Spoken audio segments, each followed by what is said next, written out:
চবে গম পালো যে ইমান কাম হৈছে বুলি 3,50,00,000 বুলি শুনিছোঁ। শুনিছে খালি চাইনবোৰ্ড নাই।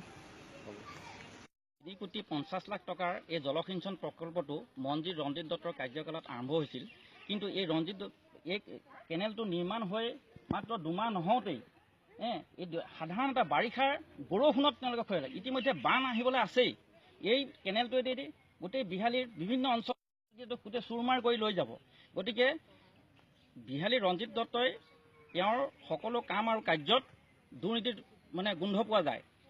2009-10 বৰ্ষত কেগৰ প্ৰতিবেদনত 23,78,000 টকাৰ কেলেংকাৰী তথ্য পোহৰলৈ আহিছে।